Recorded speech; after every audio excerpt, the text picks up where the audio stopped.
Hello, a very warm good evening to all of you and welcome to BYJU'S Exam Prep. Welcome to another session in our Target Prelims 2022 where we shall be embarking upon the discussion of the third session for Environment and Ecology. Till now, in Environment and Ecology, we have discussed the portions regarding biodiversity, ecosystem, habitats, biomes, and so on in the first session. In the second session, yesterday, we discussed about the protected areas as well as the species which are threatened and which have been in news. So today, as per the trend, we shall be discussing upon important conventions and laws which have made news headlines in the past year and a half, and thereby we shall be also discussing upon the related concepts. Overall, we shall be discussing a wide variety of different areas which UPSC generally frequents. And with the help of these questions, we shall also be targeting the larger areas where the questions can be asked from. Overall, if you have been liking the videos, if you have been looking at the videos, please don't forget to click on the like and share and subscribe button and also click on the bell icon in order to receive notification regarding when the next video is going to start. Now, today we shall be discussing upon the various important reports, various important conventions and few of the laws. So, without further ado, let us begin our discussion and let us start with the first question of the day, and that is, consider the following statements with reference to the recently published State of Forest Report 2021. Now, this State of Forest Report, that is something which is published every 2 years. And that is why it becomes very, very important. Either UPSC does ask it directly in the prelims examination or it will ask a question in the mains examination. But there are chances of UPSC having an objective type of question framed from this particular topic. So let us take a look at the question. Now, tree cover represents all the areas under forests across the country. So here again, remember what I told you about the usage of absolute words like all, always, never, only. These are the absolute words which oftentimes make the statement incorrect. Here again, this statement shall be incorrect. Why?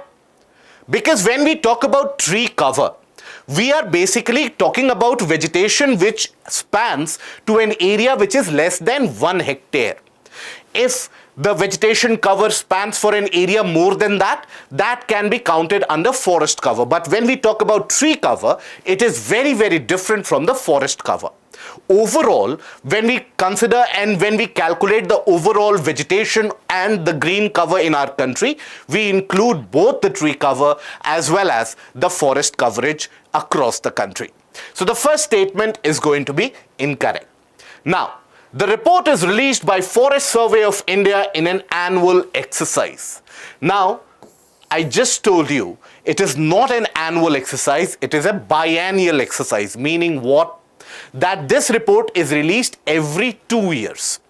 This report, which has been released in 2021, actually it came out this year in the month of January 2022. There were some delays because of the COVID situation, and that is why this report was released a bit late.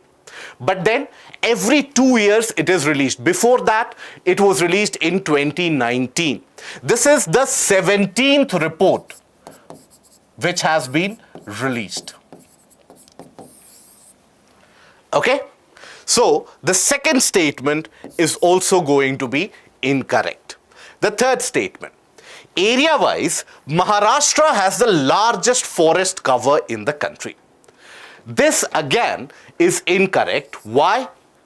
Because area-wise, if you consider, it is Madhya Pradesh which has got the largest forest cover. So when we talk about the area-wise coverage, it has to be Madhya Pradesh. Okay, it has got the largest span of forest cover across the country. Then comes the states of Arunachal Pradesh, Chhattisgarh and so on.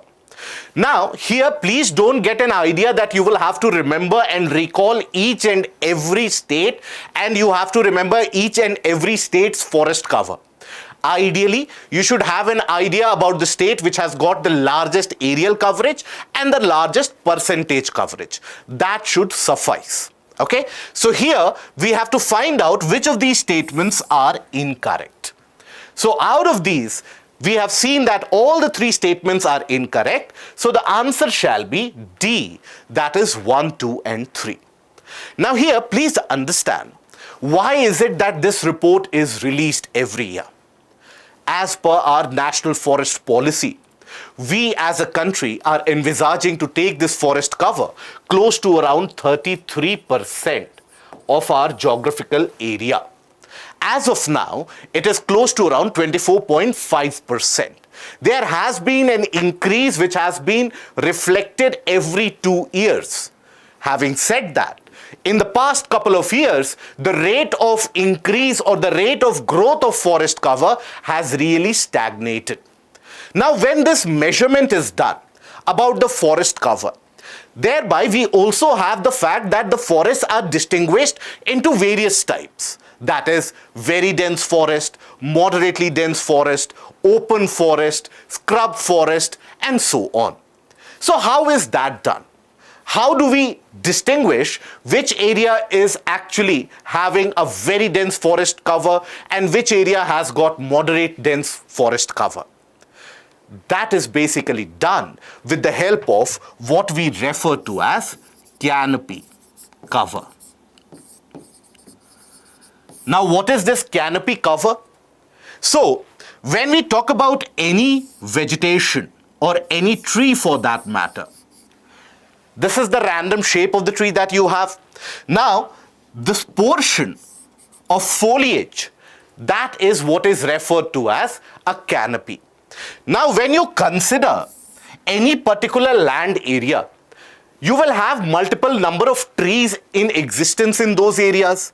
So let us suppose we are considering a larger land area, and with the help of satellite data and with the help of satellite imaging, we are measuring the expanse of this vegetation cover.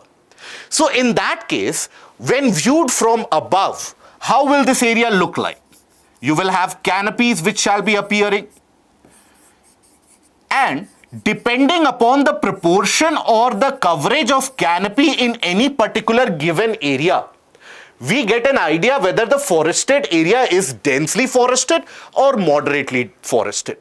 If, let us suppose, this area has got, or this particular region has got a total aerial coverage of, let's say, 10 square kilometer. Out of that, if the canopy is able to cover more than 7 square kilometer of that area, that means we have dense vegetation. So based upon this canopy cover, we have got a kind of a classification which exists. If the canopy cover is going to be more than 70% and the density is going to be 70% and above, thereby we classify it to be very dense forests.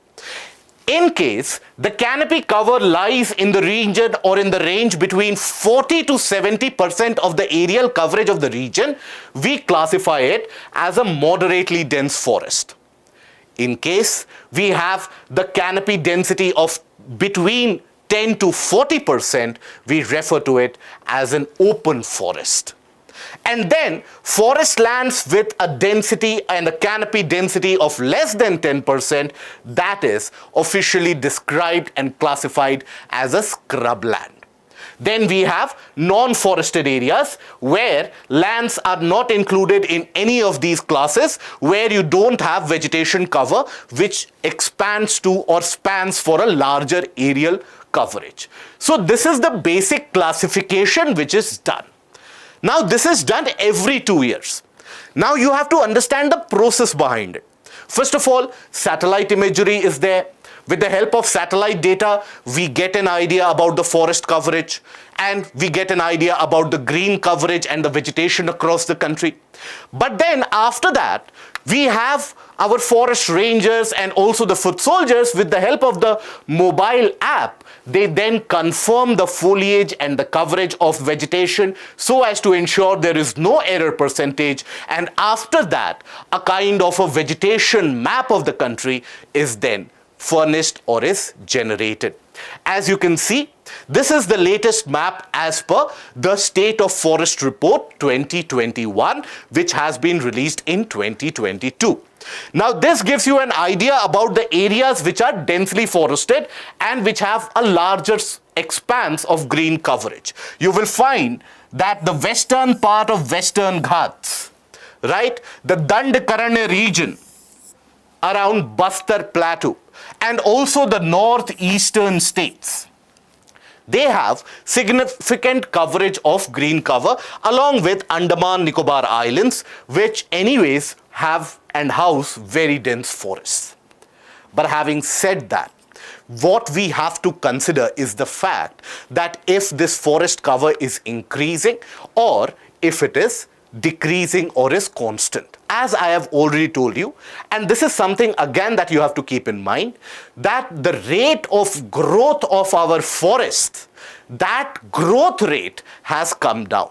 It is still growing, it is still increasing in size, but the rate of growth, that has come down as compared to the previously recorded the State of Forest reports which were circulated in 2019 and even prior to that in 2017. So that is not very good news, but nonetheless, we have managed to increase the forest cover. In fact, across the globe, India comes at the third position when it comes to those countries which have increased their size of forest cover or the green coverage. But then again, having said that, there are alarm bells which are ringing because of the fact that in the northeastern region, ideally which used to be very, very favorable for growth of green foliage and vegetation, there we are experiencing the loss of forest cover at an unprecedented rate. And this loss of vegetation and forest cover in the northeastern states, that is triggering massive changes in the climatic conditions, in the rainfall pattern, but similarly and simultaneously in the land use pattern as well. And this is because deforestation is being carried out in the northeastern region at an unprecedented rate. So, if you take a look at this, then here is a kind of a data regarding how the forest cover has been reducing every 2 years. After every exercise that we commit regarding the State of Forest report, we get an idea about the reduction in the forest cover. And if you look at it, then maximum reduction is being observed in the state of Arunachal Pradesh. So this is again something which can be important for your objective question, that which is the state which is observing one of the largest scale of deforestation or loss of forest cover. The answer will be Arunachal Pradesh. Ideally, students and people think that Arunachal Pradesh having such large forest cover will not be named or listed in this infamous list. But Arunachal Pradesh does figure out on the top. Along with that, you also have massive loss of green coverage in Manipur and also in Nagaland. Now, why is this loss of forest cover being observed? What are the reasons for this? So, remember when we were talking about the various ecosystems and when we were talking about the threats to various ecosystems, here also you have the similar kinds of threats. And one of the major threats that is being posed here is again by expansion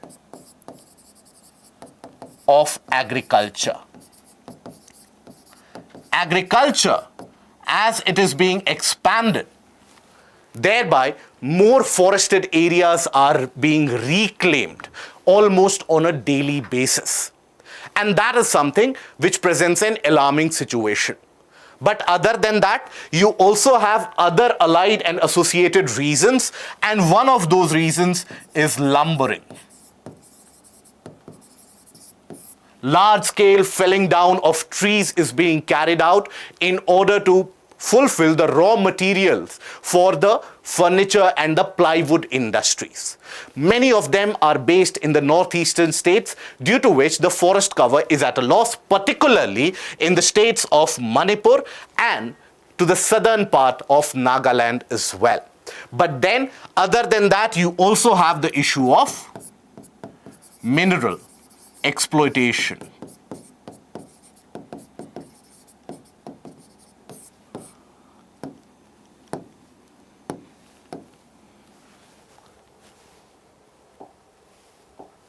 Just a moment. So all these three factors basically are responsible for creation of a deforestation kind of impact in Northeast. And what does that lead to? That leads to variability in rainfall. The amount of rainfall which is generally received every year during certain months, that is changing. Rainfall is becoming very, very sporadic. Suddenly, you will have excessive amount of rainfall received in a region, and then you will have drier spells. As a result of that, what is happening is that in certain areas, because of sudden downpour and sudden increased rainfall, you have increased cases of landslides, which is also affecting particularly the state of Arunachal Pradesh. But then, other than that, you are also facing drier spells in the northeastern states now. Many of the natural springs which served as a source for drinking water in the states such as Sikkim, in the states of Manipur, Nagaland, these traditional streams, the smaller streams, they are drying up. So that is leading to a problem or an issue in drinking water supply as well. Okay? So overall, for the state of forest report, these are the basic facts that you have to know. And in the forest report, we also end up measuring the area under mangrove vegetation. So there again, the area under mangrove vegetation is also showing a slight increase. So overall, the aerial coverage of forest is increasing, mangrove vegetation coverage is increasing. We know now the difference between tree cover and forest cover.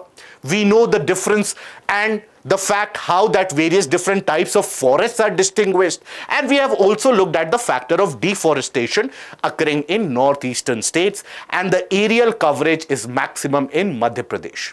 That is all that you need to know for this report for the prelims examination. Now, coming to the next question.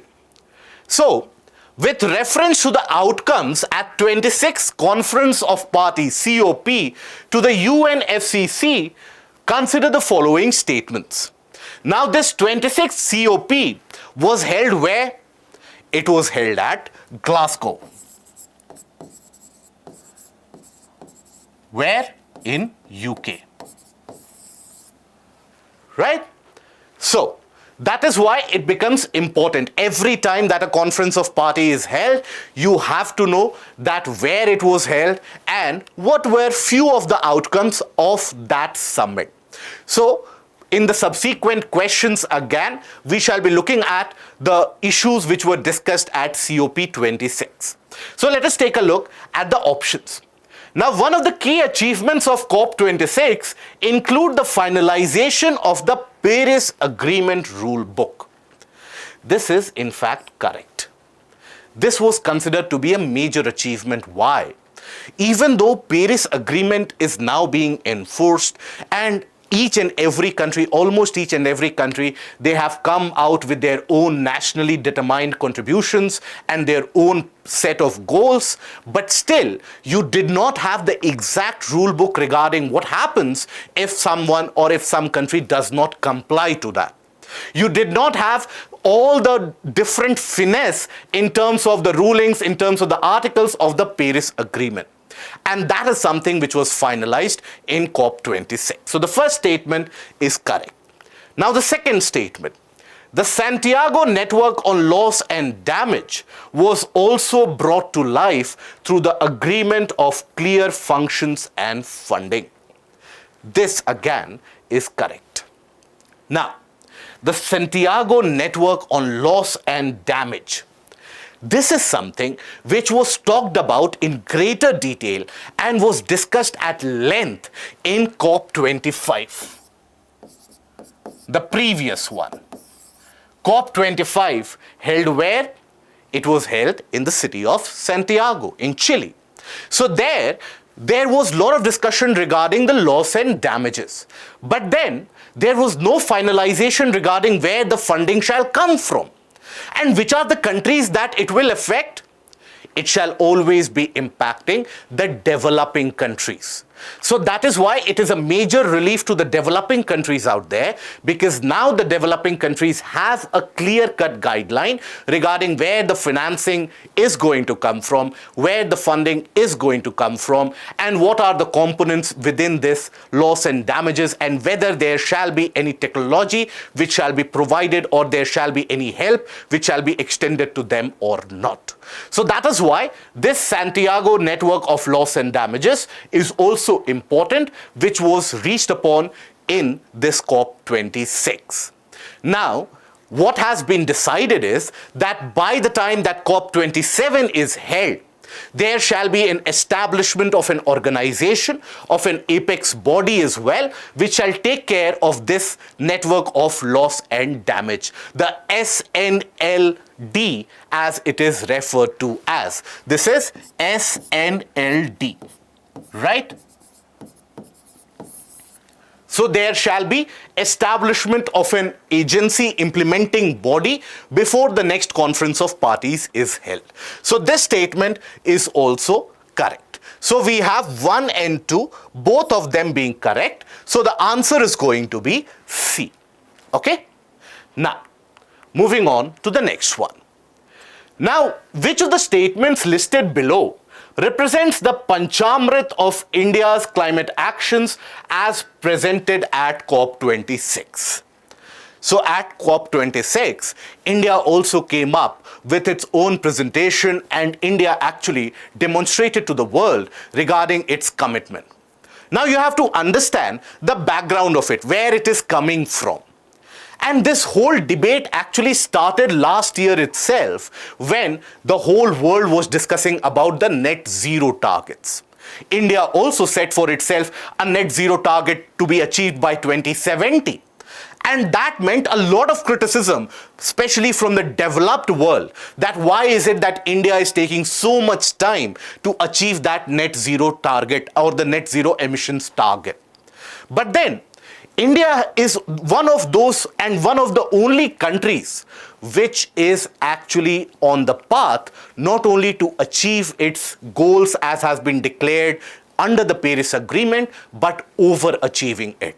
So that is why India wanted to demonstrate to the world that it is very, very serious about climate change. And despite having such a large population, its utility and its emissions are not that very high. So under this background and coming from this background, India actually presented 5 different targets that it has set for itself, which are also being now referred to as the Panchamrit. So 50% of its energy requirements from renewable energy by the year 2030. This is an ambitious target that India has announced that it will achieve. Then, reduction of total projected carbon emissions by 1 billion tons from now to 2030. Again, this is something that India has declared. And reach 500 gigawatt non-fossil energy capacity again by 2030. So all these 3 have been declared by India, and India has demonstrated its will and its capability to be able to achieve that. That is the reason why the government as well is pushing along and thereby pursuing the lines of having green hydrogen energy and also various other forms of energy such as solar energy in such an aggressive manner. So which of these statements are correct? So you have D. That is 1, 2, and 3, all of them being correct. Overall, if you look at it, these are the 5 different announcements and the 5 different targets that India had announced, and these are the Panchamrit. Panchamrit here, the Panch stands for the number numeric 5. If you look at it, first of all, raise the non-fossil fuel based energy capacity to 500 gigawatts by the year 2030. Then 50% of the nation's energy requirements to be met by renewables, and reduce the total projected carbon emission by 1 billion tons up till 2030, reduce the carbon intensity of the economy to less than 45% by 2030, and have India become carbon neutral and achieve net zero emissions by 2030. However, here when we talk about the net zero emissions across the country, that is said to be achieved by the year 2070. Okay? Indian Railways, on the other hand, however, has claimed to be able to achieve and has set for itself a target to achieve net zero emissions by 2030. Always remember this, that India as a country is slated to achieve net zero emissions when? 2070. Okay? Now, after this, coming to the next question. Consider the following statements with reference to the recently launched River City Alliance. Now, this River City Alliance is something which has been on the offing for a very long time. Why is that? Because, and this is something that UPSC has been asking continuously, but in the mains examination. And the question that UPSC has been asking is, why is it that year after year, our cities are getting flooded? So that tells you that some amount of unsustainable management of the river system, of the aquatic ecosystem is being carried out, due to which every year the cities on the sides of the river banks, they are getting flooded, be it Hyderabad, be it Mumbai. All of these cities are prone to flooding activities and flooding events. So, under this background and in this scenario, this River City Alliance has been launched, and it consists of a total of 30 cities as of now. It consists of how many cities? 30 cities. Obviously, all these cities shall be lying on the river banks, and what is actually the aim or the objective is to be able to share the best practices and knowledge, not only regarding the management of excessive amount of water which comes in during certain seasons, but also how to take care of the river channel and ensure that it is not polluted to that extent. Because when we talk about urban flooding, which is the major problem as of now, that is mostly because the river channels through which the water flows, that river channel is unsustainably managed. There is excessive amount of siltation, but more dangerously, in many cases, there is blockage of the channel due to solid waste pollution. So because of these, you have significant issues which are now being upfronted by the urban landscape of the country. So, it includes cities only on the Ganga basin. This is incorrect. Even cities such as Srinagar have been included in that. So that gives you an idea that if Srinagar is also included in this, then how is it that only the cities on the Ganga river basin shall be included here? And then second, it was launched by the Ministry of Jal Shakti along with Ministry of Housing and Urban Affairs. Now, apply your logic here. Both of these industries are, or both of these ministries, are they needed? Yes. Why? Because Ministry of Housing and Urban Affairs, that deals with the urban landscape and creation of structures. Ministry of Jal Shakti, on the other hand, deals with the river channel in itself. And that makes the perfect combination. Okay? So both of them were responsible and were involved in the launching of this alliance. So this statement is actually correct. Okay? So you have two only.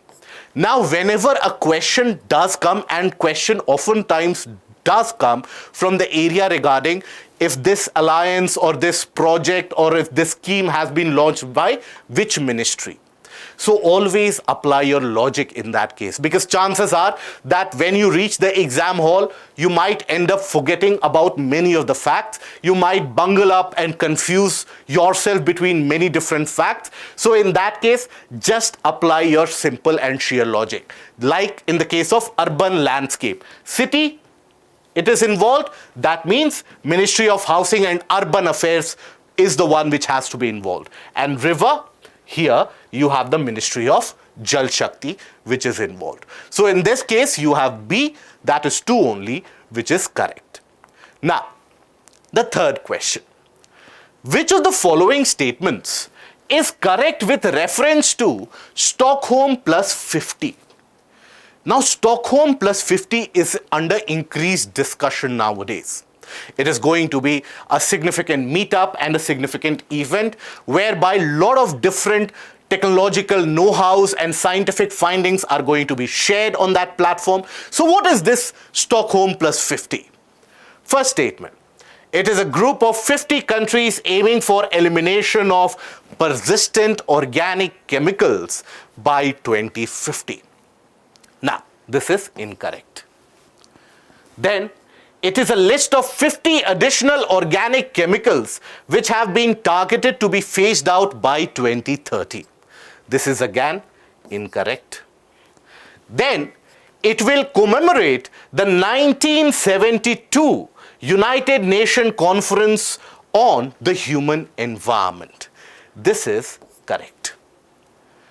Why? Because it was in 1972 when, for the first time, a conference, a large-scale international conference, deliberated upon the threat that mankind faces. And the threats were actually classified into 3 different types. One was the impact regarding the climatic condition, the climate is changing. The other was regarding the nature, that is the loss of biodiversity, the threat to ecosystem that is being faced across the globe. And the third was the issue regarding pollution. So that is why in 1972, in that conference, there was a lot of deliberation that if we have to survive sustainably on this planet, we have to target these 3 problems or these 3 issues that we face. And now, various different conventions, laws, international bodies, all of them have come into effect in these past 50 years since the first time that this conference was held. And that is why Stockholm plus 50 is going to be a commemorative event whereby the better knowledge practices and the way forward is going to be deliberated upon by the parties who have been enrolled and who have participated in this conservation effort. So here C is correct, that it will commemorate the 1972 United Nations Conference on the Human Environment. Now, coming to the next question. With reference to the Convention on International Trade in Endangered Species of Wild Fauna and Flora, that is CITES, consider the following statements. Now, CITES is a very important international convention which basically talks about the trade of the species.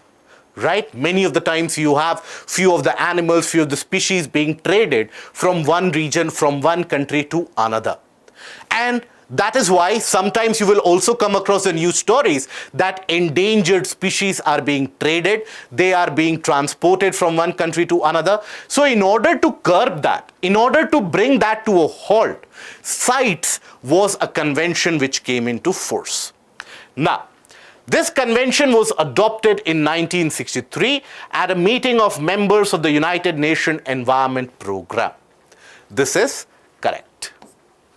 Then, CITES Secretariat is the supreme decision-making body of the convention. This is incorrect. Why? Because for any convention out there, any kind of convention out there, the supreme decision-making body is going to be the Conference of Parties. In the Conference of Parties, the various different governments, members of the governments, they take part. And that is where decision making is done. It is the apex body of any different convention. So the COP or COP is the supreme decision making body, not the CITES Secretariat. Then, only the countries of the United Nations General Assembly are eligible for the membership. Now think about it. can there be any such clause regarding that if you want to be a member regarding these endangered species, you have to be, first of all, a party to the United Nations General Assembly? Absolutely not. It does not make sense. So that is why this will be incorrect. Then, India has never hosted the COP or the Conference of Parties for CITES. Is it true? It is not.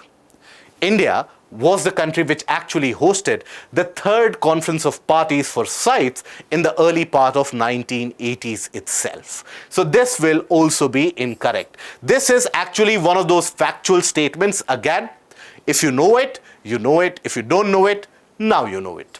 Now, which of the statements given above are incorrect? So you have 2, 3, and 4.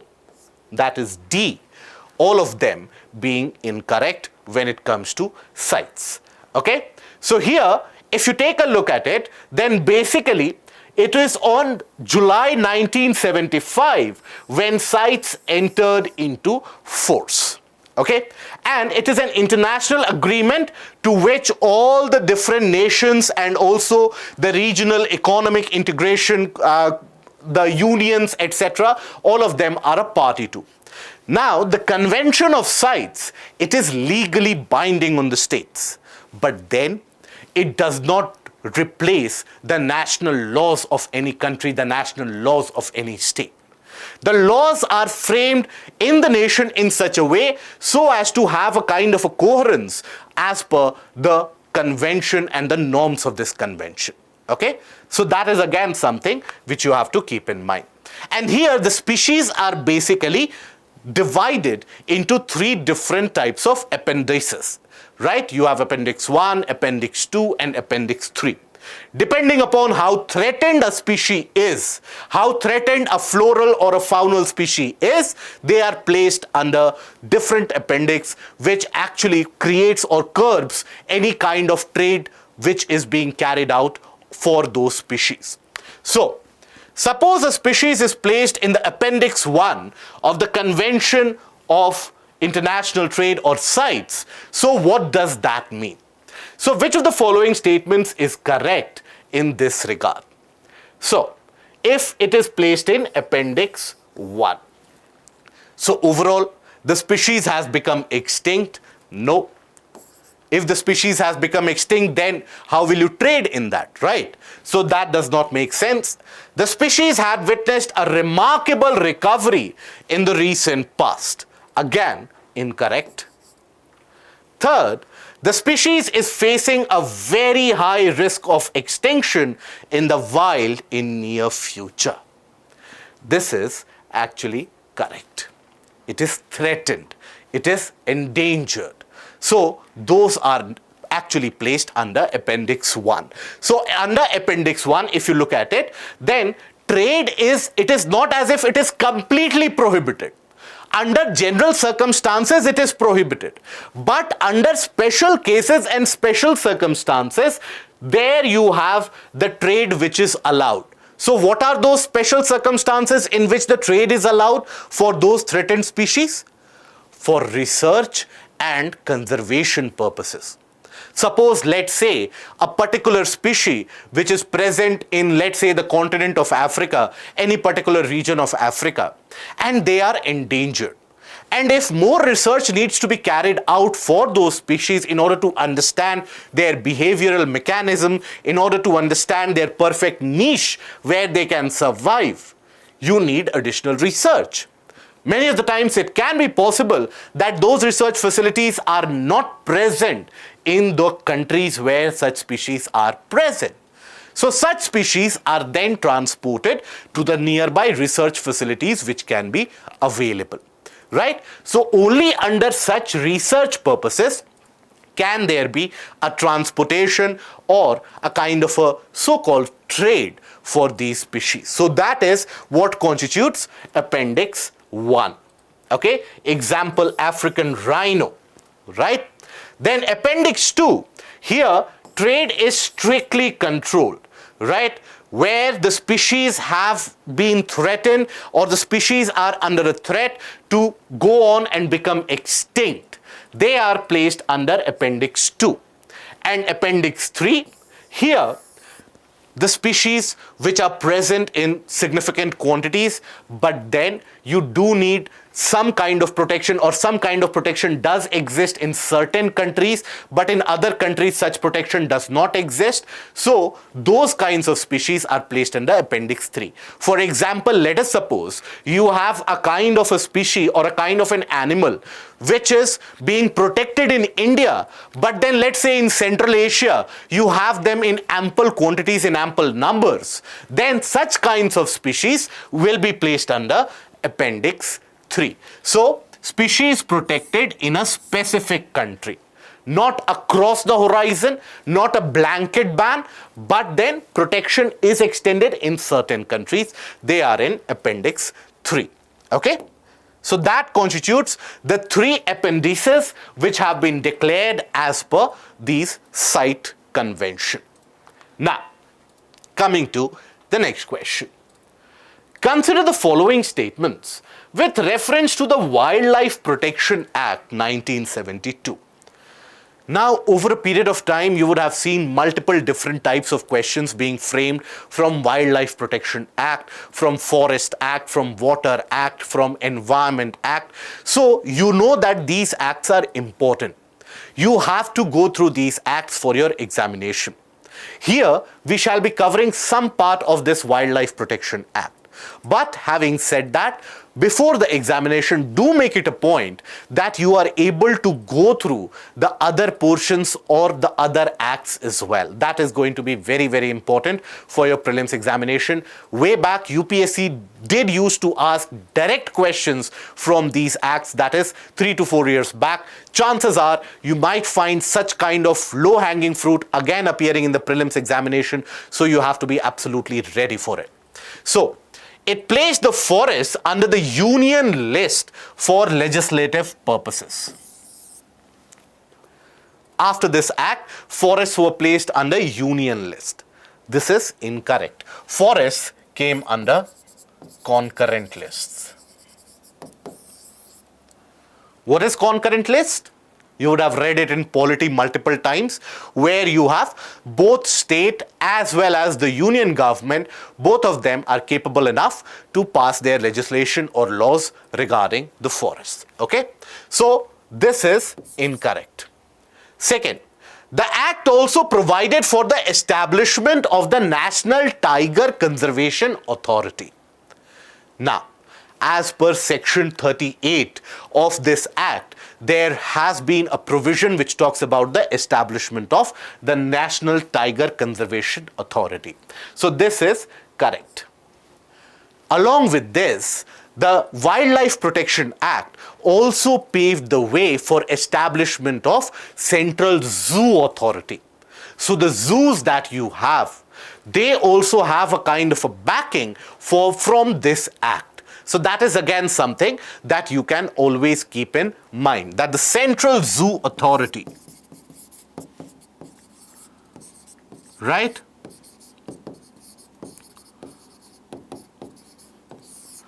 that also gains a backing from this Wildlife Protection Act. The law was passed much later on, but then the provisions were laid here.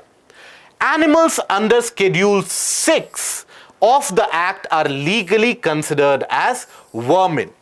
Vermin basically means that their population is too much in a particular region and they are basically serving as an agents of nuisance in that particular area. They are creating disturbance in that particular area. So Schedule 6 of the Act, Schedule 6 of the Act basically covers plant species. It is the Schedule 5 of the Act which covers vermins. So this is again incorrect. Right? So which of them is or are correct? You have B, that is 2 only, which shall be correct. Now ideally you might think that remembering the schedule will be too factual. While for some part you are true and you are right that you don't need to learn each and every species which is present in the schedule, but overall there are only around 5 to 6 different schedules, so you can have a broader idea about this, right? So Schedule 1, covers the endangered species that need very, very rigorous kind of protection. Schedule 2, they are also accorded high degree of protection, but then Schedule 1 is the maximum. Then Schedule 3 and 4 consists of those species, or does have those species which do not require that degree of protection, where they are present in significant quantities. Schedule 5 talks about the animals that are considered as a vermin, whereby they are creating a kind of a nuisance in that local area, in the localized agricultural fields, etc. And thereby the state government that seeks for the necessary permissions, and the permission is sought for those animals to be hunted down. That those animals can now be hunted down. Various different states such as Bihar, Himachal Pradesh, etc., they have historically raised the request to place certain animals such as monkeys, etc., in that Schedule 5, so that the nuisance created in the farmlands can be brought to a halt. Schedule 6 is different from everyone or everything else. Why? Because it provides for regulation in cultivation of a specified plant and restricts the possession, sale and transportation of such plant species. So Schedule 6 actually does deal with the plant species out there. So that is why Schedule 6 is actually different, and that is why it is also important. Now, coming to the next question. Which of the following projects recently in the news intends to create bee fences to thwart elephant attacks in human habitations using honeybees? So, what is this project about? First of all, let us talk about this. That is, that you have intends to create bee fences. So what is ideally envisaged under this is, basically, in order to prevent man-animal conflicts and in order to protect the human habitations from sudden incursion of a group and horde of elephants traveling from one region to another in search of maybe food and also fruit trees, etc., there is this program which was launched initially by the Assam government. It is now being copied across the country, and Karnataka government has also actually initiated this program. So in this, what is done is, as you can see in this image here, you have certain boxes, right? And these boxes, they are tied with strings. And in these boxes, you have honeybees. So it serves dual purposes. The first purpose that it solves is that if there is any kind of disturbance created in those strings, which can be created if an elephant does intrude into any such area, any such kind of disturbance immediately triggers these honeybees to come out of these boxes and they start buzzing around. And that creates a kind of a nuisance for the elephants, because elephants, they are actually not, and in fact they are repelled by these bees because they are concerned about their inner trunks and also their ear parts and also eyelids being affected by these bees. However, it has been researched and proven to be safe for the elephants as well, because they maintain a distance and they are able to ward away these bees, and they take a different diversionary route altogether. The second role that it plays is basically you have the honey cultivation which is being carried out, or beekeeping. And that can always serve to be an additional source of income for the farmers in that region and for the local population. So it serves these dual purposes, and that is why this project is so important. So which project are we talking about? We are talking about Project Rehab. Which is the state government which launched it first? It was the Assam government.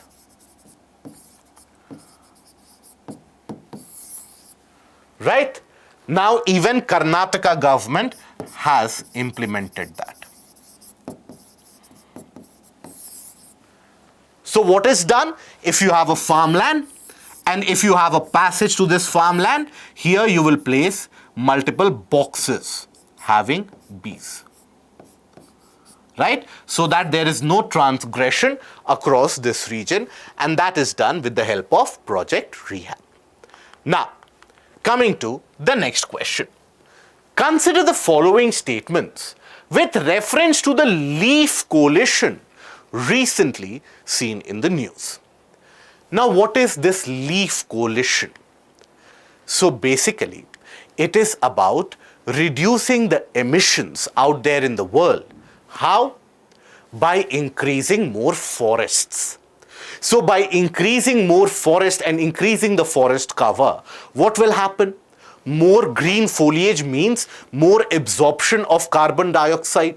So the amount of emissions which are existent out there in the atmosphere, that amount of emission is supposed to come down. So that is what is the leaf coalition about. That is the objective of this leaf coalition. Now, it is a grouping of the member countries adherent to the principles of the Paris Agreement. This is incorrect. Why? We'll look at it after we look at these statements. Second, it is pursuant to the aim of protection of tropical rainforests. This is correct. And also, this coalition also is working about increasing the aerial coverage of the tropical rainforests across the globe, because after all, these tropical rainforests, they are very, very important natural sinks for absorption of carbon dioxide. Then, it does not solicit the involvement of private organizations. This is again incorrect. Right? So, which of the statements given above are incorrect? You have 2 and 3, which is incorrect. Now let us know a bit about this leaf coalition. So, the full form of it is lowering emission by accelerating forest finance. Right? So as to provide a kind of an economic incentive to increase the green cover so that you have a lower emission level across the globe in the atmosphere. Now, its goal and objective is to halt deforestation. How? By incentivizing forestation, just like what you have in the RED and RED Plus program. The similar kind of objective is said to be achieved here. Right? And recently, that is the previous year, they raised a large-scale funding close to around $1 billion in order to finance tropical rainforest, their protection, and also subtropical forest is what they are concentrating upon. This coalition was actually initiated by 3 different parties. One is the UK, United States, and also Norway's International Climate and Forest Initiative. These 3 parties, they came together, and that is how this leaf coalition came into existence. But at the same time, you also had the involvement of the private sector and the large organizations that you have across the globe, including Unilever, BCG, PwC, EY.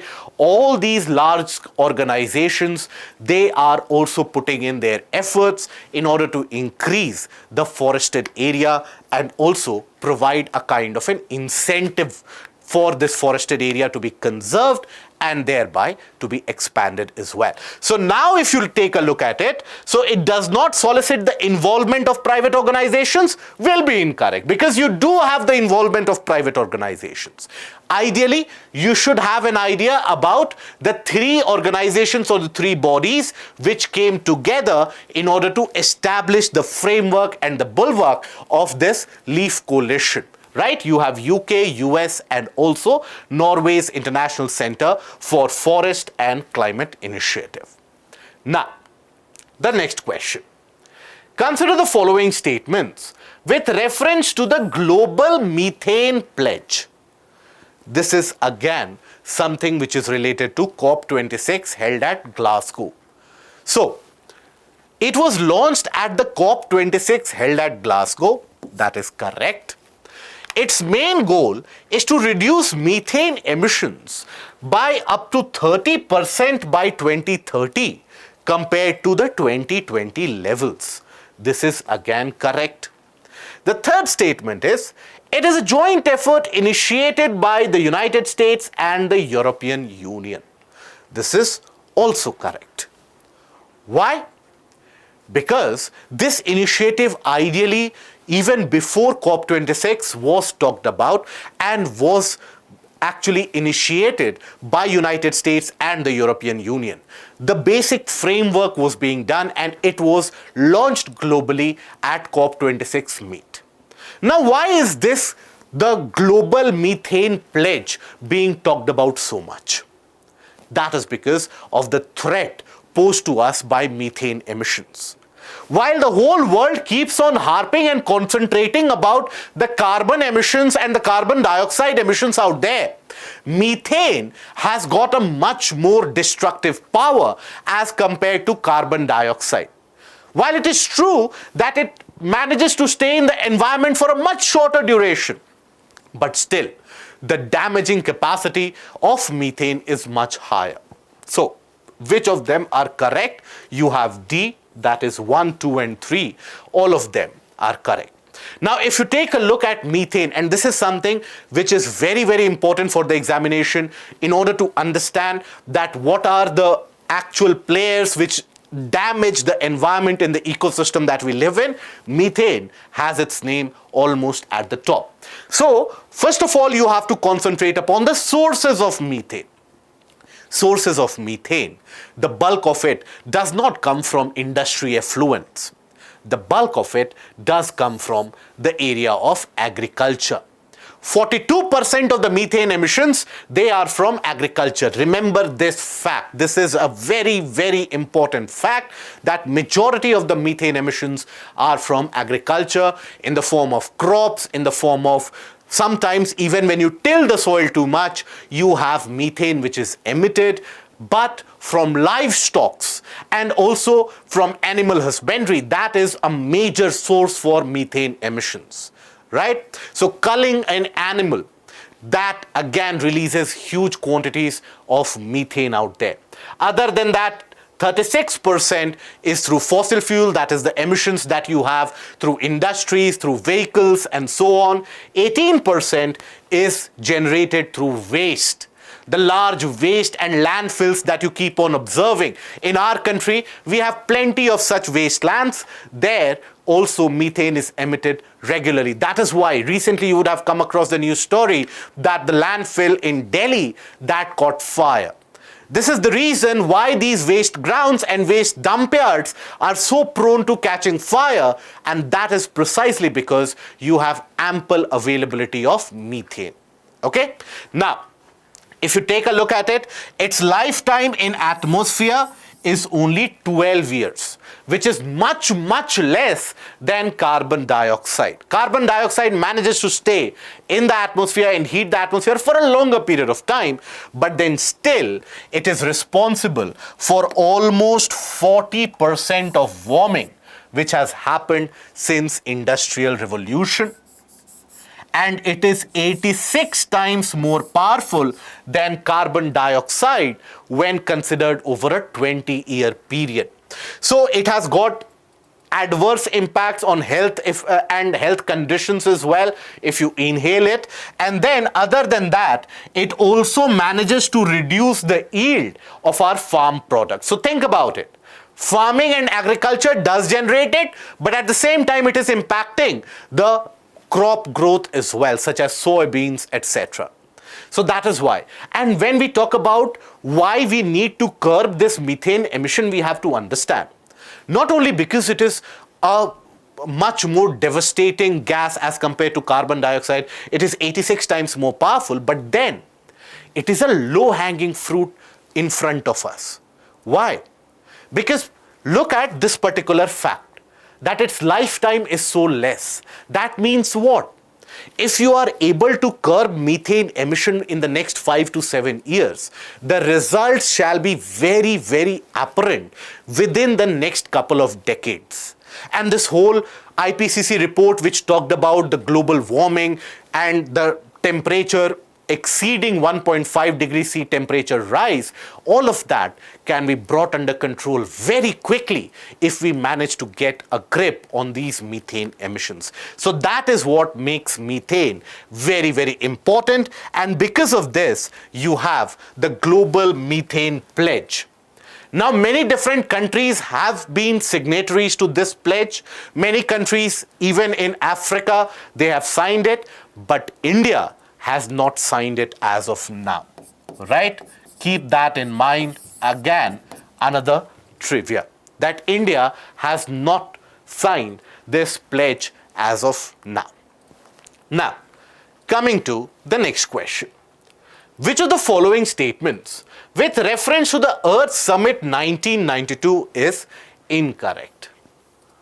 Now, Earth Summit 1992, which was held in Rio de Janeiro in Brazil, that is very, very important. Every year, you have one or the other question which is asked regarding that framework for climate change convention, UNFCCC. So you do have one question being asked from that. So ideally, I would recommend you to go through this 1992 summit carefully and clearly. Okay? So it concluded sustainable development to be an attainable goal for all. This is actually a correct one. It is not incorrect. This summit talked about that there should be sustainable development for all the members, not only the developed nations, underdeveloped and the developing ones as well. It brought out an action plan for a sustainable future in the form of Agenda 21. That is again correct. It resulted in the preparation of a non-binding document called the Future We Want. This is incorrect. And this will be the answer. Because this non-binding document, when was it prepared? It was prepared at Rio Plus 20. That is in 2012. That is when? At COP in 2012, which is also referred to as Rio Plus 20. That is when this declaration or this document was arrived upon. But then another fact related to this summit is that UNCCD, or the United Nations Convention to Combat Desertification, was also declared at this event. This is again another fact that is important, and that is something that you can retain. You can have questions coming from desertification, even though UPSC has asked it previous year in the mains examination, but then desertification is an issue plaguing us all, so that makes it important this year as well. Now, consider the following statements with reference to the Green Growth Knowledge Partnership, or GGKP. First, its secretariat is hosted by Global Green Growth Institute and UN Environment. This is correct. Second, it provides funding support to the developing countries for transitioning to a green economy. This is incorrect. Now, when we talk about that Green Growth Knowledge Partnership, you have to understand it was established way back in 2012, and basically it is led by a steering committee which has got members and representation from a host of organizations. Which organizations are we talking about? Global Green Growth Institute, Organization for Economic Cooperation and Development, UNEP, UNIDO, and World Bank. All of them are present in the steering committee for this. But then it does not provide funding to the developing nations, developing world. What it does is it shares know-how and the knowledge base regarding how you can transition to a greener ecosystem, greener economy, and the best practices across the globe. They are deliberated upon and they are shared through this initiative. So direct funding is not provided. So that is what makes the second statement incorrect. So which of them are correct? You have A, that is one only, which shall be correct in this case.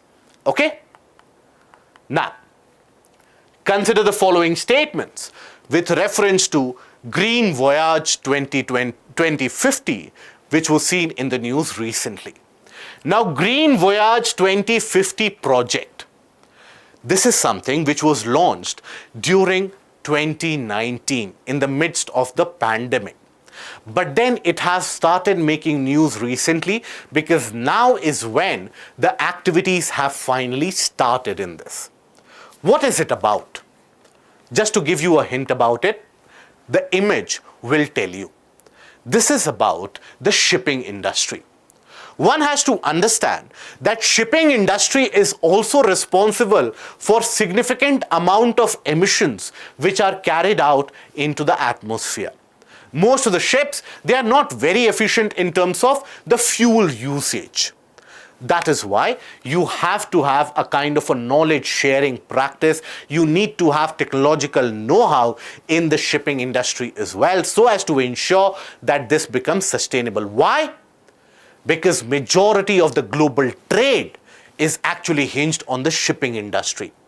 And if the shipping industry does not get its act together, regardless of whatever you do regarding green vehicles, electric vehicles, hydrogen fuel, etc., there is still going to be a major problem of pollution.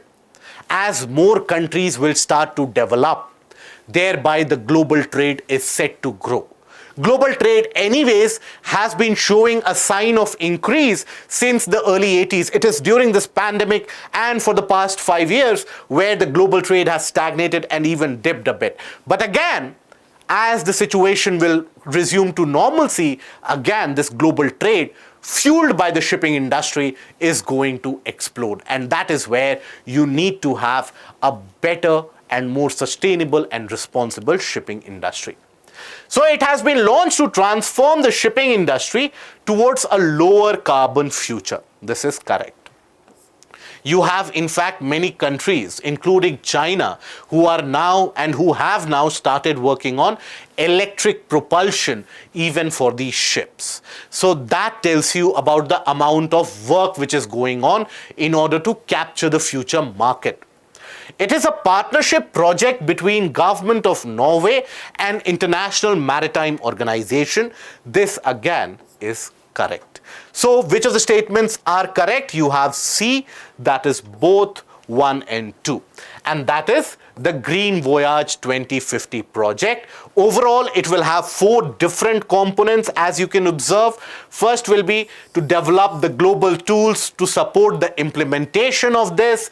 Then strategic partnership needs to be developed between the ship manufacturing countries and the buyers as well, and also the manufacturing organizations. Then capacity building will have to be carried out, that whether you have that technology or not.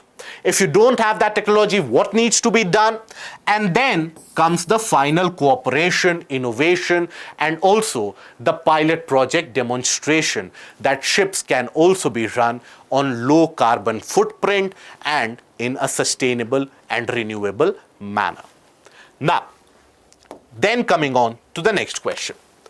With reference to the Biological and Toxin Weapon Convention, recently in the news, consider the following statement. Now, why was this convention in news recently? Because of what is ensuing between Russia and Ukraine. And as you would have heard and as you would have caught the news headlines, that there were news regarding from both sides, from Russia as well, from Ukraine as well, that the other party is using biological weapons and toxic weapons at their disposal. So that is why this convention came to news. And in fact, it was India who made this statement at the United Nations in order to respect the rules of this convention. So that is why we are talking about this convention. So it prohibits the development, stockpile, production, or transfer of biological agents and toxins that have no justification for protective or peaceful use. So this is correct. Okay? Second, there is no formal verification regime to monitor compliance of the treaty. This is again correct. You don't have any formal mechanism whereby every year some agency does come in and does check out whether any country is building up this stockpile of biological weapons or not. You don't have any such check and balances for this convention. That is why it is so easy for various different countries to flout this convention. India has signed and ratified this convention. This is again correct. India signed it a long time back. It is true that at that point of time, India did put up certain conditions before signing this ratification, but it signed this and ratified this convention nonetheless. So which of the statements given above are correct? You have D, that is 1, 2, and 3, all of them being correct. Okay? Now, the next one. Consider the following statements with reference to CAMPA, or Compensatory Afforestation Fund Management and Planning Authority. Now, what is this CAMPA about? Compensatory Afforestation Fund. That in itself tells you about its purpose. So, for example, let us say you as an individual or an organization are going to establish any different kind of industry or a unit out there. Recently or just now, you would have heard about the news story that Maruti Suzuki is actually establishing, or Maruti in fact is actually going to establish a large plant in Haryana.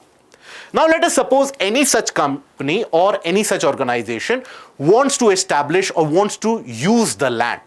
Thereby, there shall be felling of trees as well. Maybe certain areas which have some amount of tree cover, they shall also fall prey to it. So you have to compensate it. And for that compensation, you have to shell out a kind of some amount of money. Now that sum will be accredited or will be then put under this CAMPA fund.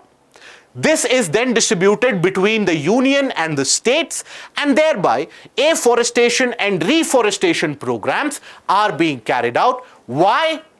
In order to meet the target, the green target, as per our National Forest Policy 1988, where we are envisaging to have the forest cover to 33% of the geographical area. Remember this fact, and I will repeat it again and again.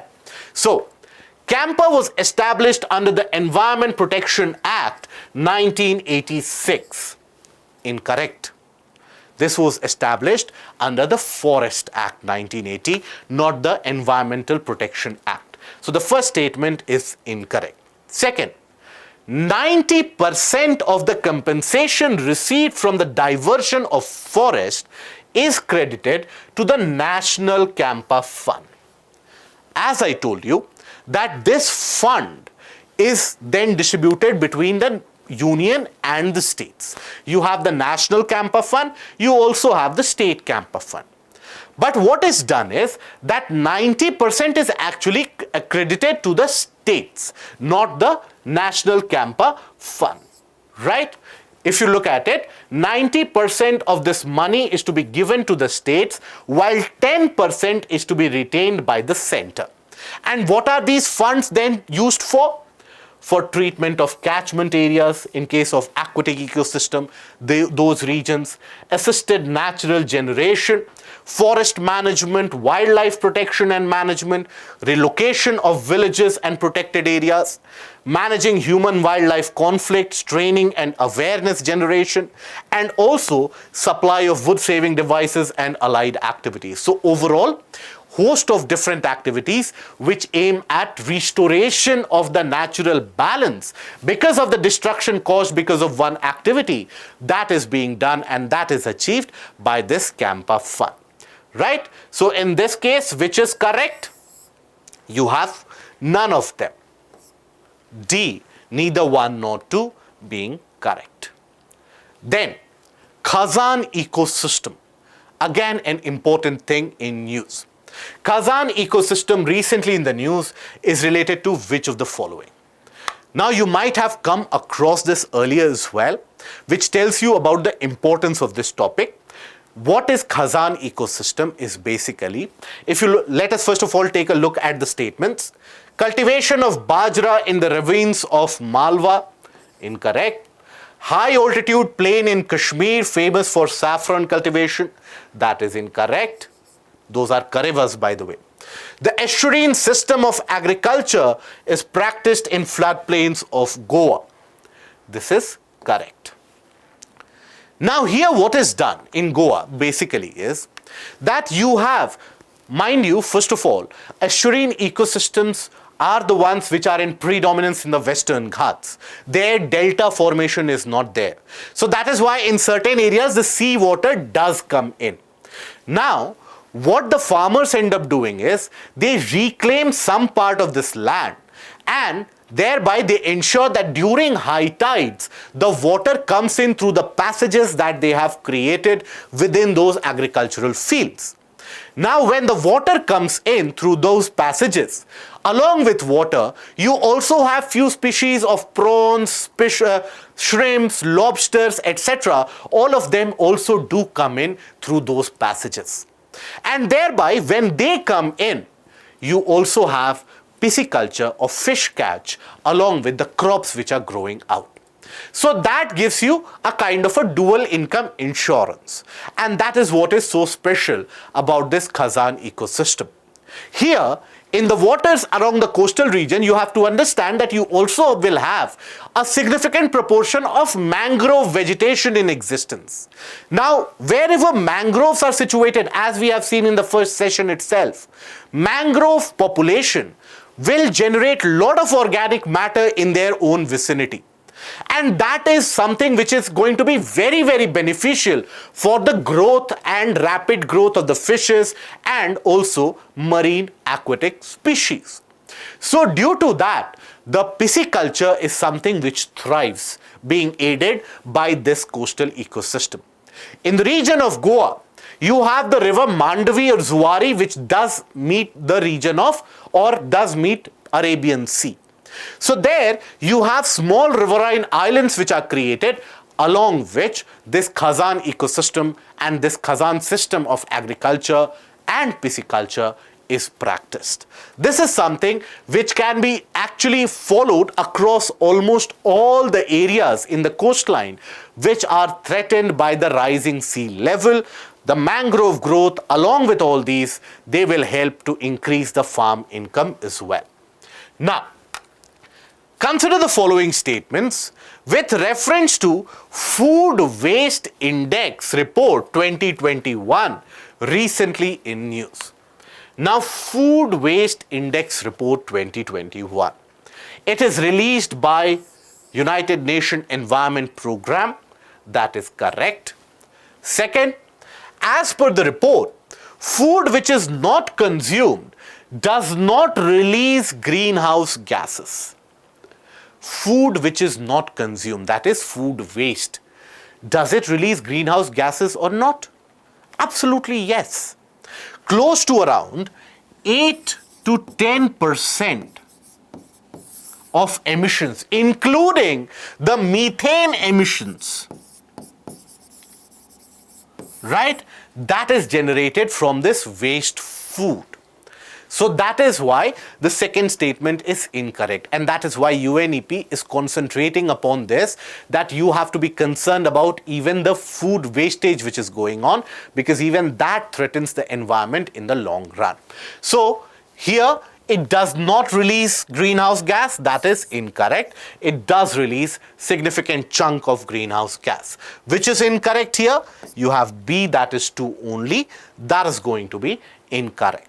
Now for this report, if you will look at it, then this report talks about the data collected all the way for the past couple of years. So in 2019, 17% of all the food available at consumer level was wasted. You also have a waste which is generated at household, food service and retail, amounting to significant amounts such as 79 kilogram per capita per year and so on.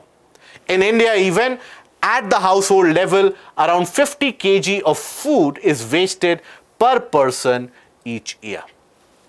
So that tells you about the importance of not wasting food, and it adheres with the sustainable development goal of responsible consumption and production as well.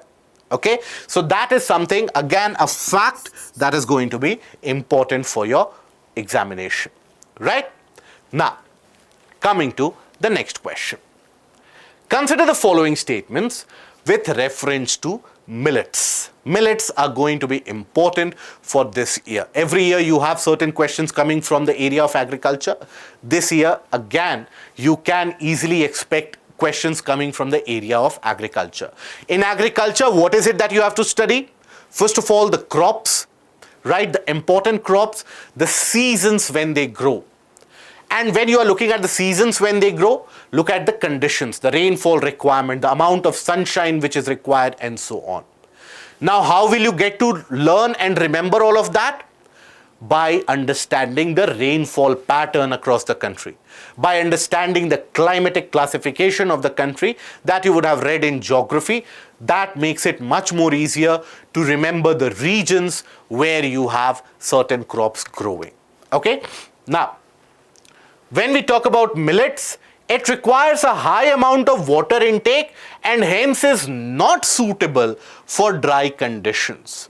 This is incorrect. Why? Because millets, they do require minimum amount of water. They are not so particular regarding the nutrient availability, the type of soil conditions, irrigation, etc. Millets, that is why, are also referred to as the poor farmer's crop, whereby you don't need to provide additional supplements, they will grow on their own. And that has been growing across this subcontinent for thousands of years now. Even during the time of the Harappa Valley civilization, you do have traces of millets being grown in that area. So that tells you this has been in existence for a long period of time. And millets, why they are also important is, first of all, they are very, very nutritious. Right now, the problem that the country is facing is not the absolute lack of food, but the lack of nutrition. Wheat and rice, they are not capable to give you that amount of nutrition anymore. So that is why millets, being very rich in calcium, very rich in also fibrous content, iron, that is very important, considering the fact that quite a significant chunk of our young population that is already suffering from diseases such as anemia, where you do need iron supplements. So in that, millets can come in handy. Now, the year 2023 has been unanimously declared as the International Year of Millets by the United Nations. This is correct, and this is the reason why millets are important this year. Because the year 2023 has been declared as the International Year of Millets. It was a proposal which was sponsored by India, and it was unanimously accepted by the United Nations, and that is when 2023 will be celebrated as the Year of Millets. So which of them are correct? You have B, that is 2 only, which is correct. Now for millets, you have to understand they are highly climate resilient, right? So even if, let's say, rainfall pattern is changing, it is getting variable in certain parts, you don't have to worry, millets will grow. Even they grow on poor soil, or they are tolerant to many crop diseases and pests which can destroy the agricultural fields under the other crops. Which are the major millets grown in India? You have jowar, bajra and ragi. And which states? The drier states, the drier regions. For example, eastern part of Maharashtra, Rajasthan, the semi-arid areas of Gujarat, parts of Telangana, Jharkhand, drier regions of Chhattisgarh, all these areas, even the mountainous areas where the depth of soil and the texture is not so improved, even in those areas, you can have crops such as ragi, which can thrive. And ragi is very, very nutritious at the same time. That is why various different state governments are working incessantly to create food processing conditions and food processing factories for these millets to package them well and to market them well as well. Okay? Now, Consider the following statements with reference to National Tiger Conservation Authority, NTCA. Now, we have talked about NTCA just now. So, look at the question. NTCA was established in concurrence with the Prevention of Cruelty to Animals Act 1960. This is incorrect. Why?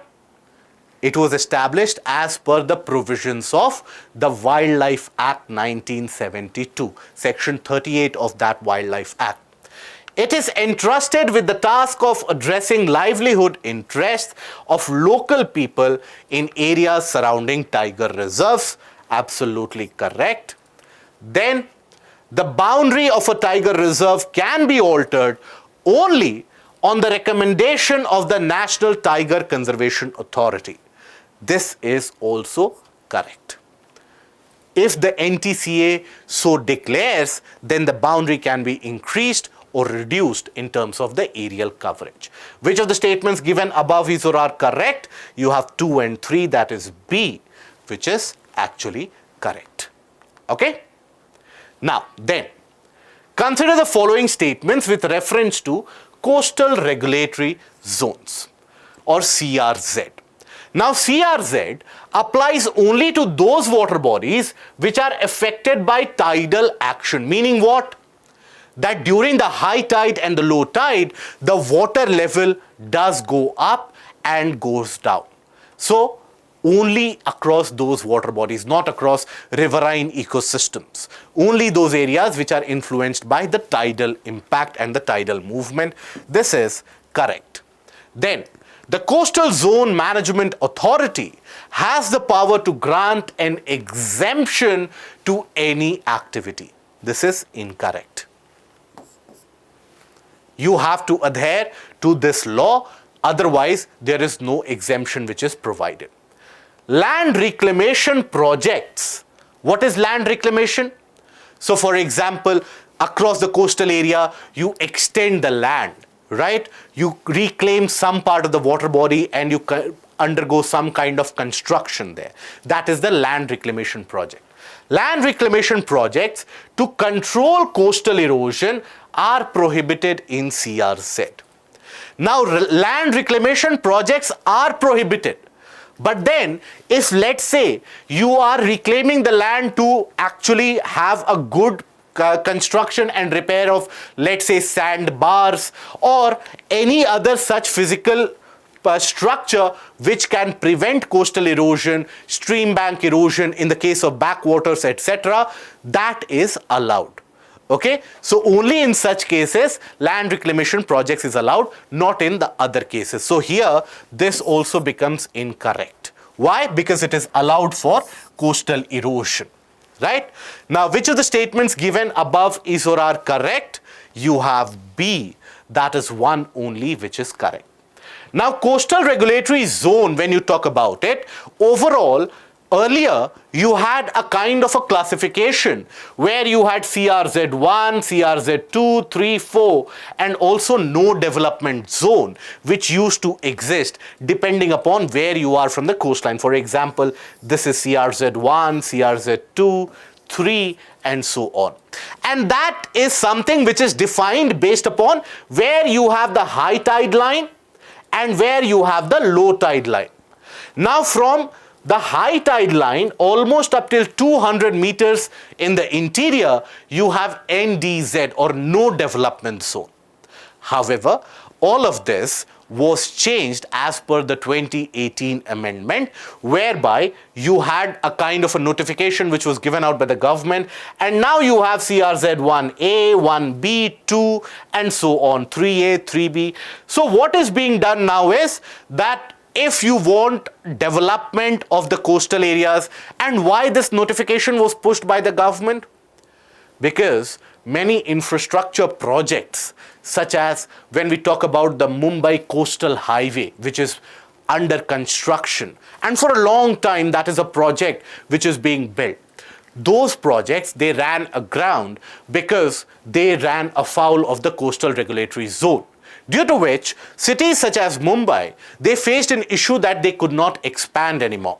So that is why these notifications were pushed, but at the same time, this holds significant amount of danger to the coastal community, because now under certain conditions, you can even construct very close to the high tide line, which provides no buffer in case of a storm surge or in case of any maritime disaster. Okay? So that is about coastal regulatory zone. Now, consider the following statements with reference to biomass co-firing recently in the news. Biomass co-firing.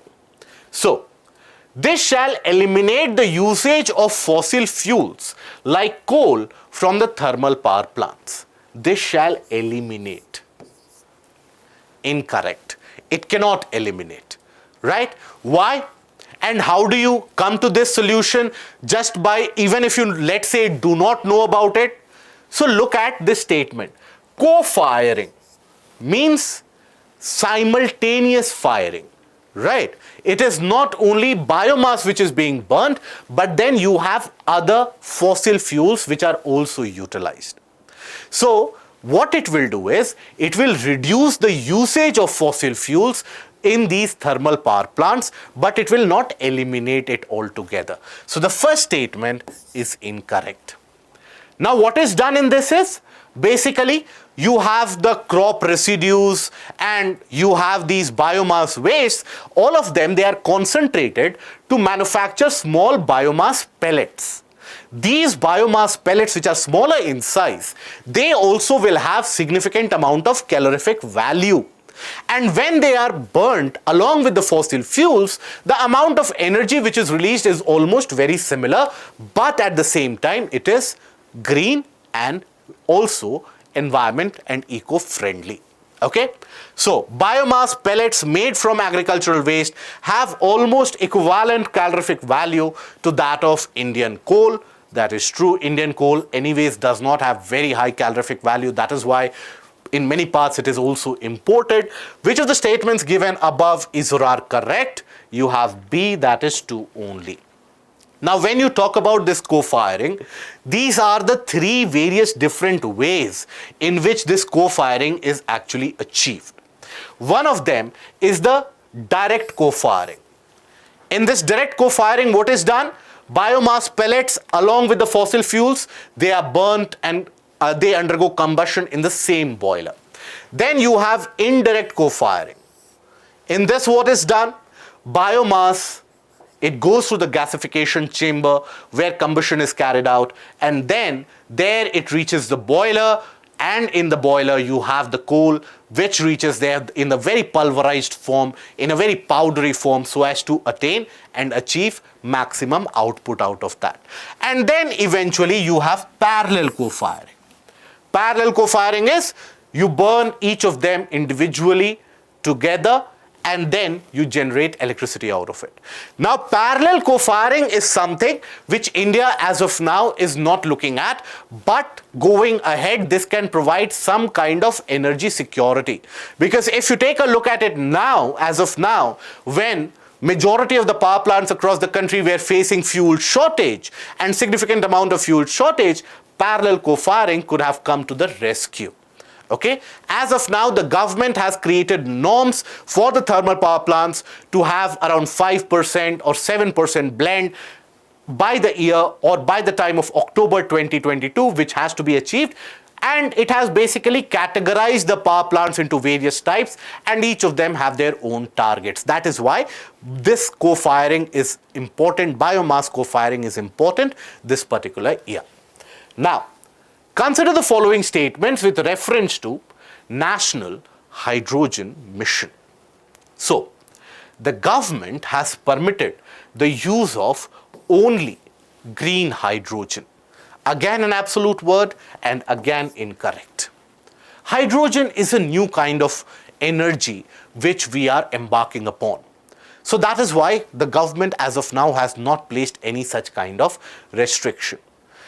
It shall be launched officially on 5th June 2022, the World Environment Day, the day of your prelims. Incorrect. It was launched actually on the 75th Independence Day past year itself. Right? Now we know 1 and 2 is incorrect. We have to find out the correct one. Automatically you will reach the solution. But anyways, the NTPC plant in Simhadri, Andhra Pradesh will be India's first green hydrogen-based energy storage project. This is correct. It is also touted to be one of the world's largest green hydrogen-based project. So that is why it is important. Green hydrogen is going to be important this year, and that is why you should know that how and what kinds of hydrogen fuel are available. First of all, when we talk about generation of hydrogen as a fuel, so there are various ways in which it is achieved. One way, or one of the way in which it is achieved, is by the process of electrolysis. Electrolysis, whereby water is broken down to give H2 and O2.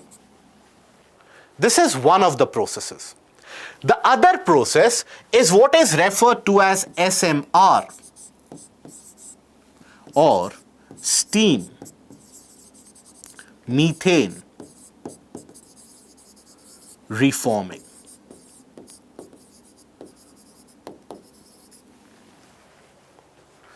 Now what is done in this SMR is basically you have methane, that is CH4.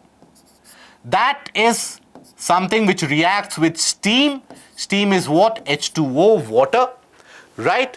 Both of them, they react, and that produces carbon monoxide plus H2.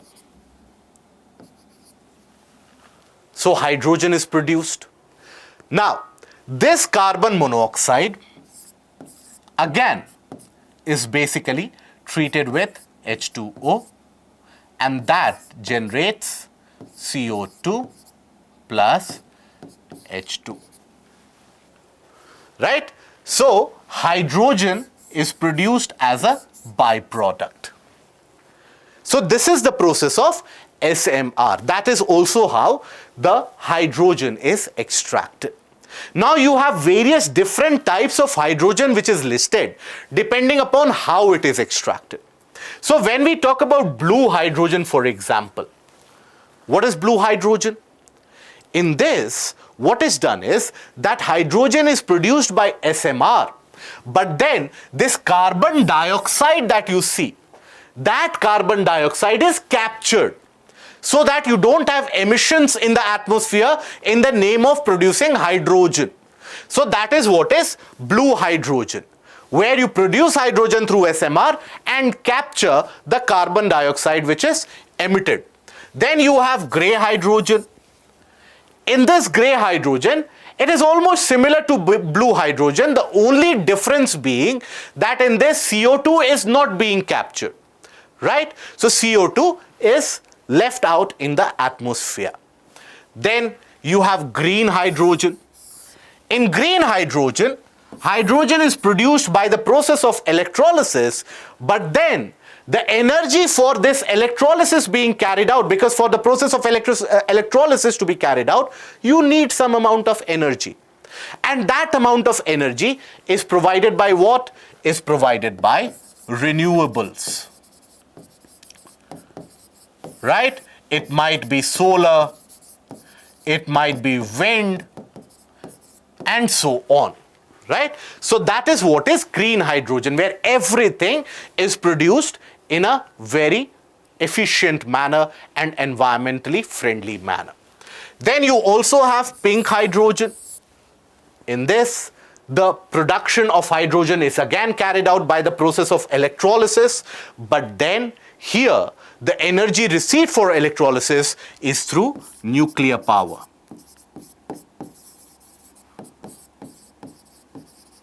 Then you have yellow hydrogen, where the energy received for electrolysis is purely out of solar power. Then you have the black and brown hydrogen. Black and brown hydrogen is produced in a polluting manner. it is produced by the process of gasification of coal, and that generates a lot of carbon monoxide along with soot or black carbon, and that generates hydrogen. So while hydrogen is something which is attained, but a lot of pollution is carried out in the process. And then you have white hydrogen. White hydrogen is basically extracted from the ground surface. In certain parts, you have hydrogen which is trapped. It actually gains a kind of a whitish texture and color, and by the process of fracking, this hydrogen is extracted. This is extracted from the ground by fracking.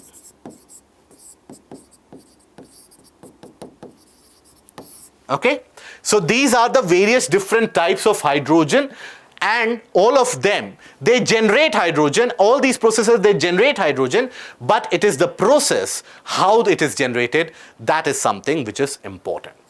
Now, consider the following statements with reference to the recently held C40 summit.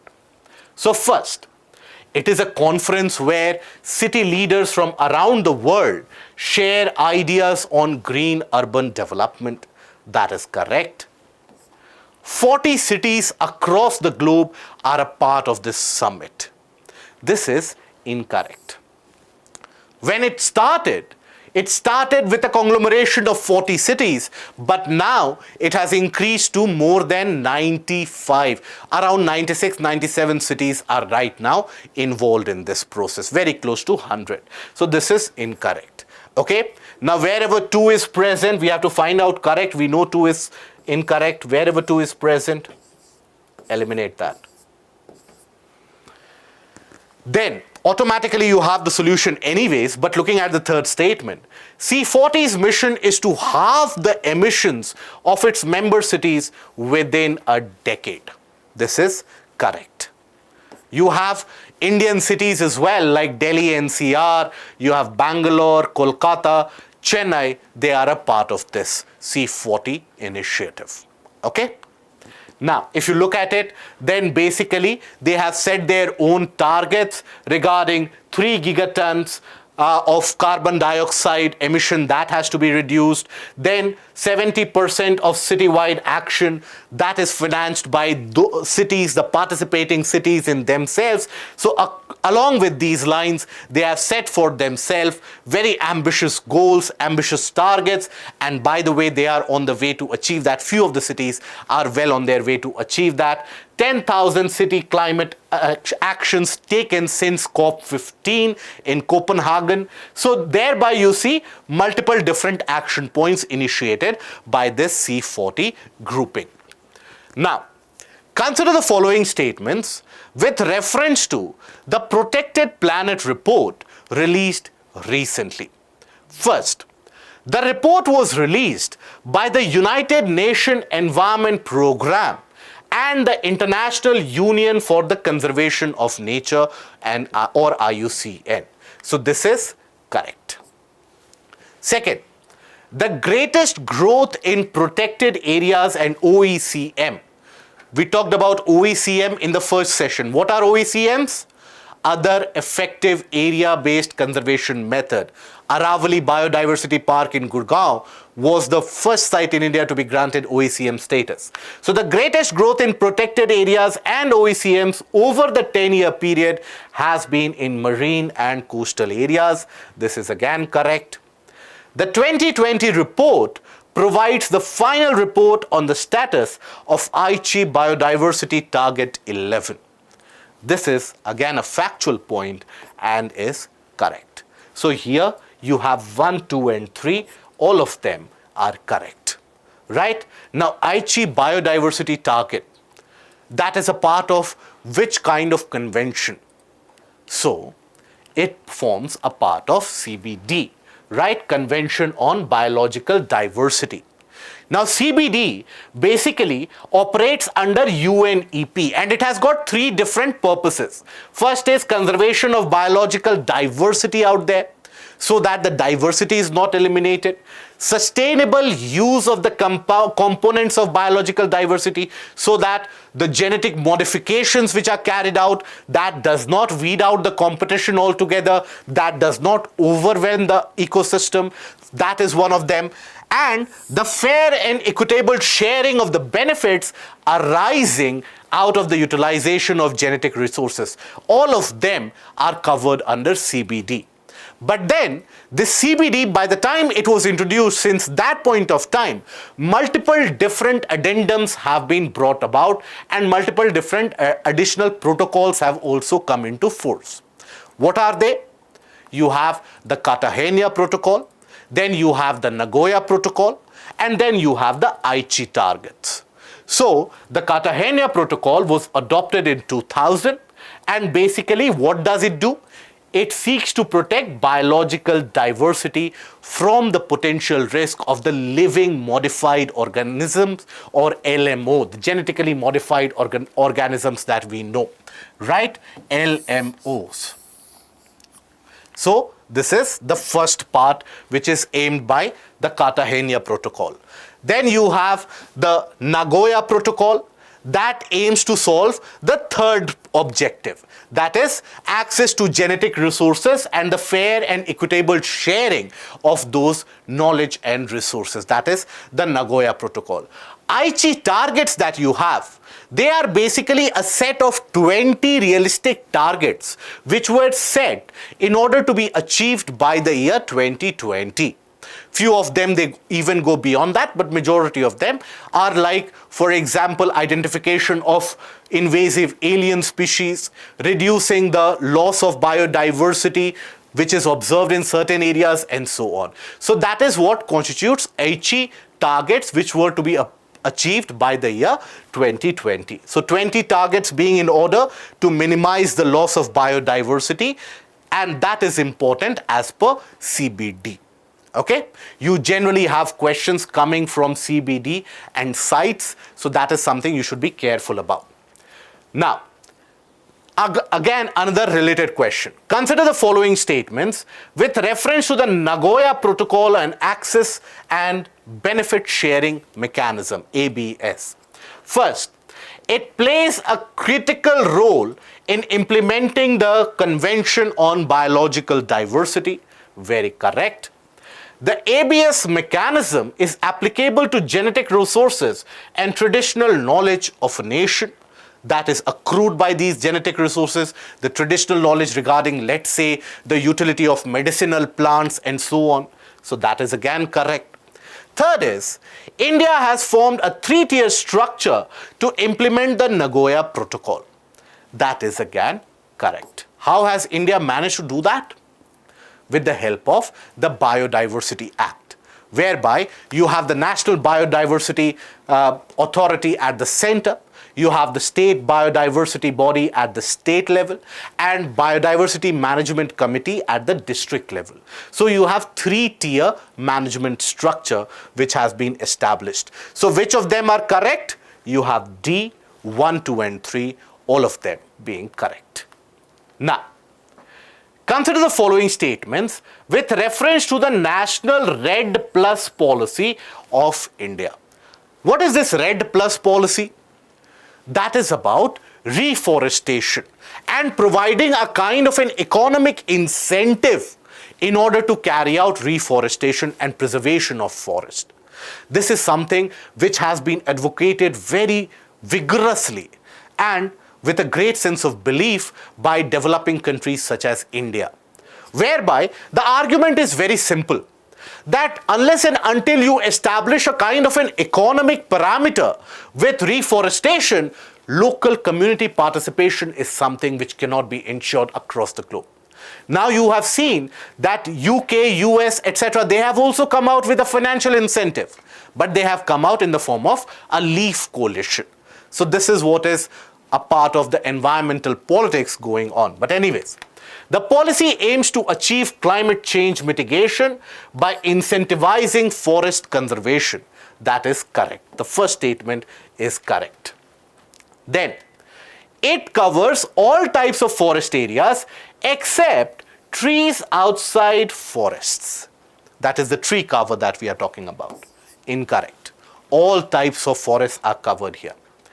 National Governing Council for RED Plus is chaired by the Union Minister for Environment, Forest and Climate Change.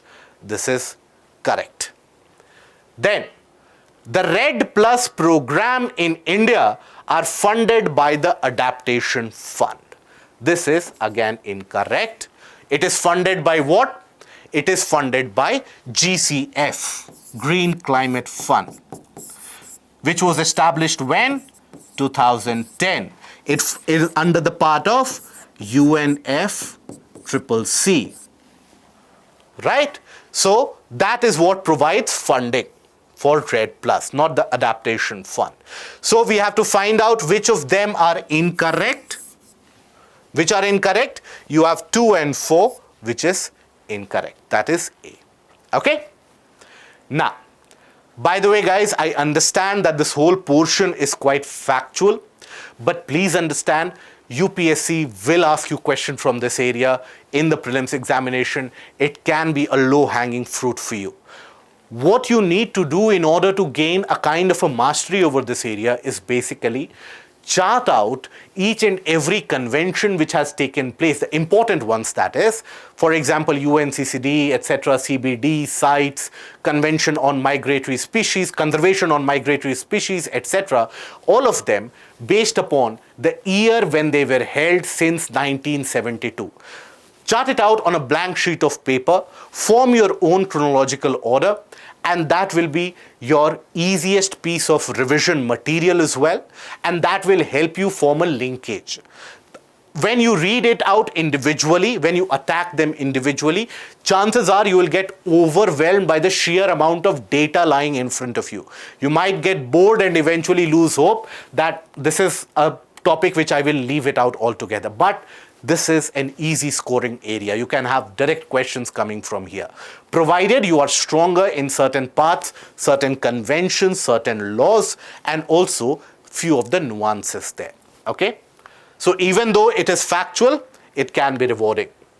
Now, with reference to the High Ambition Coalition for Nature and People recently in the news, consider the following statements.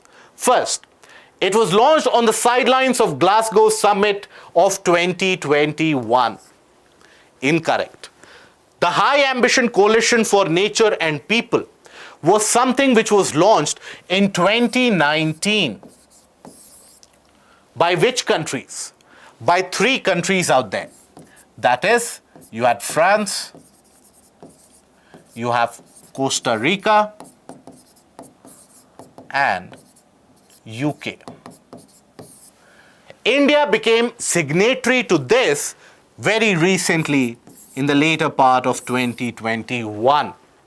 Okay, so this is the High Ambition Coalition for Nature and People, which actually is aiming to conserve almost 30% of land and oceans by the year 2030. And it has set for itself the goal Global 30 into 30. And that is why it is in news. India is a founding member of this coalition. Incorrect. India became a part of this coalition only in 2021. It aims to attain an international agreement to protect more than 50% of the world's land and ocean by 2030. Incorrect. How much? 30% of the land and ocean by 2030, and that is what is referred to as the Global 30 into 30 goal. Right? 30% of the world's landscape. So, we have to find out which of them are incorrect. So, you have D, that is 1, 2, and 3. All of them are incorrect in this case. Okay? Now, which of the following organizations has recently released the World Heritage Forest Carbon Sinks Under Pressure report? Now, this report again is important this year. Why? We have been talking about biodiversity heritage sites and so on. But then, while these heritage sites across the globe, they do or they perform a vital function to capture emissions and so on, At the same time, these heritage sites are also suffering a loss. And as they are suffering a loss, their size is reducing in certain parts. They have started becoming a sort of emitter of gases such as methane. It is only after their size crosses a threshold amount that they become net absorbers. So that is why this report has been published. It has been published by 3 organizations which came together. You had, first of all, the United Nations Educational, Scientific and Cultural Organization, or UNESCO, which is important. Why? Whenever you have anything dealing with heritage, mostly UNESCO has got a role to play. Other than that, you had the World Resource Institute, which was also involved along with IUCN. Overall, they took a stock of the overall heritage sites, the bioheritage sites across the globe, and the protected areas. Their size is reducing. Overall, across the globe, there was a reduction of close to around 3.5 million hectares. And that is why certain areas, they became net emitters as a result of that. And that is the worst thing that can happen. So that is why, in order to raise awareness, this report was generated. I hope now you will not forget it. Now, with reference to POPs, or persistent organic pollutants, which of the following statements is or are correct? First, they can undergo biomagnification and bioaccumulation. This is correct. These persistent organic pollutants, they get into the bloodstream, eventually they get into the fatty layers and the fatty cells across the body. They are then circulated, or they stay in the body, they keep on accumulating within the body. In certain cases, they are also passed on from the mother to the fetus, making it incredibly difficult for the infant and for the newborn to survive. So that is why it holds a significant risk to human population. They travel over long distances in the ecosystem. Long distances here does not mean Delhi to Bangalore. It means in the ecosystem. So yes, they do travel very long distances over the ecosystem.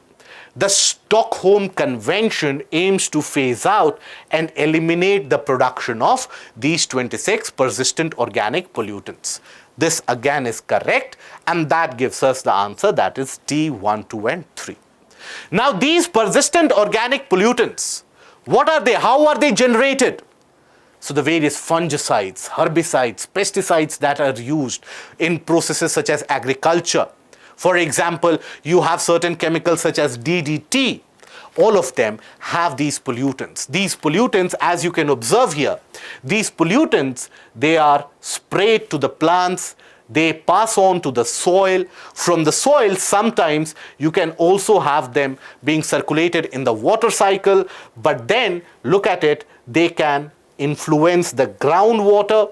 They can pass on through the roots into the trees, the flowers, the fruits that we have, and that is how they can end up traveling larger distances as well. So these POPs are really dangerous. So remember the Stockholm Convention and why this Stockholm Convention is important. Now, then coming on to the last question. The concept of measuring the value of environmental assets through gross environment product has been introduced by which state of the country? Madhya Pradesh, Arunachal Pradesh, Mizoram, or Uttarakhand? So the answer in this case is D, that is Uttarakhand. It was actually the Uttarakhand state government which came up with this idea of having an intrinsic value to the environmental assets as well. Because the asset of a state is not only decided by the human factors. Certain states, certain regions, they are blessed with environmental assets, and that is something which has to be counted in. Why? So that you are also aware of the threat that you are imposing on the ecosystem if you are vitiating that environment. So that is why this gross environment product is something which is thought of. Okay? And slowly and steadily, you will also have many more states, particularly hilly states, they are going to consider, and they are actually considering coming up with this gross environment product. Okay? So that basically brings us to the end of this session. I hope these 3 sessions of environment and ecology were helpful to you. Overall, broadly, we have covered close to around 85 to 90 different topics and concepts. Through them, you can target multiple different questions, because in each of these questions, you have had multiple options that we have discussed. So you know the conceptual clarity about these now. You know the important areas, important species, important protected areas. Now, what I would like to tell you here is that the easiest way to score in environment and ecology is not by simply rote learning the whole aspect, the whole content, but forming some kind of linkage. For example, let's say you are studying about the Kazan ecosystem. Get that image in mind. That will help you recall it at the time of examination. So that recollective memory is something you have to focus upon. Form a kind of a linkage, and I'm sure you will do perfectly well in the upcoming prelims examination. So with that, I end up the session for environment and ecology. Thank you for being with me, for being patient enough. From tomorrow onwards, we'll have other subjects which will continue and carry on. All the best for your exams, and thank you. Goodbye.